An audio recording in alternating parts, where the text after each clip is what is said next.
Senate Bill 249 just signed into law by Governor Sisolak. What is this? Well, it's essentially a mental health days for students, an excused absence that says, you know what, you need a break, you need to just woosah, you're going to be able to get that. Not only that, but other benefits as well when it comes to children and mental health that are really going to go a long way in helping fix the issues that we have here in Southern Nevada. That's right. We have a board member from the Nevada Medical Center joining us now, Angela Edgeworth, coming to us this morning from Costa Rica. This is probably our favorite interview of the week, Angela. How are you? Wonderful. Thank you so much for having me. All right. Before we ask you to turn the camera around and show us Costa Rica, let's talk all about Hope Means Nevada, what it means to you and why it is so great for everyone here in Southern Nevada. Hope Means Nevada is a wonderful organization which is shining a light on mental health issues, especially for teenagers. We all know when the pandemic began that everything was turned upside down for these teenagers, and one of the biggest issues was mental health. Dealing with the pandemic and all of the issues around that, social isolation, Hope Means Nevada hopes to destigmatize discussions about mental health and also to eliminate the suicides in Nevada. Yeah, the suicide rate for among students here in Nevada went uncomfortably high during the pandemic, and they're already, one is too many, but my goodness, the numbers went really high. So I think as a parent, I got a 4.5-year-old, the 2.5-year-old. Eventually, they're going to get a little older, and stresses are just going to hit them in a harder way. How do you start the conversation with the teen who might need help? How do you do that without it seeming like an attack or something they're uncomfortable with? I think part of what Hope Means Nevada is trying to do is to show that mental health is just as important as your physical health. So just like you would talk to your child about the birds and the bees, about their physical health, how they're feeling, you can start these discussions just by asking them how they feel, how they're doing, is there anything that's bothering them? These discussions can start at a very young age. And sadly, one of the suicides in Nevada was an 8-year-old, if you can imagine that. Oh, my goodness. These discussions should start at a lot younger age, in our opinion, and it's never too early to talk about the status of your mental health.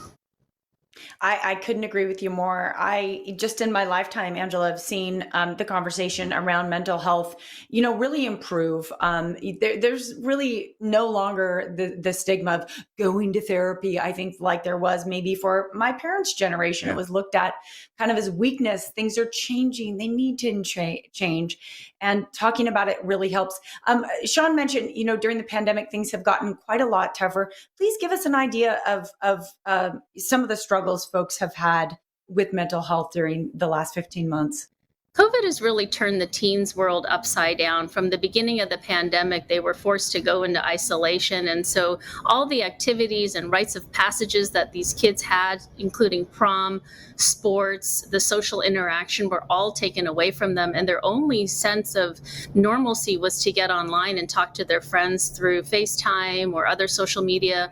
So it was a really difficult time for them. And I know both of my kids have struggled and their friends have struggled dealing with just the change that was so drastic from what they were used to, and not knowing when it was going to end, I think was one of the biggest frustrations for them, and feeling that they lost so much of their high school experience, their youth, and all of those rites of passages.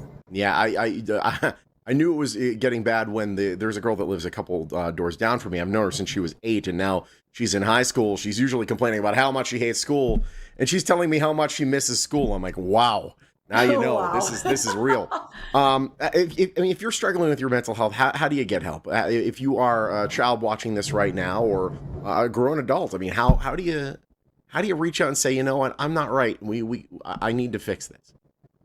I think this is a collective effort, and one of our hashtags is Ask5. So ask 5 of your friends how they're truly doing, and try to get beyond the surface. How are you doing today? And really see how they're doing mentally.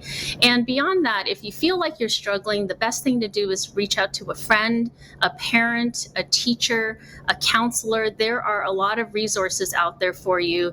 And one of the most exciting things that Bill SB 249 is going to allow is these 3 mental health days. And you will have a 1-800 number on the back, a suicide hotline, in case you need help right away. So there are resources out there, and we just need to talk about it a little bit more so that people know and feel comfortable talking about their mental health.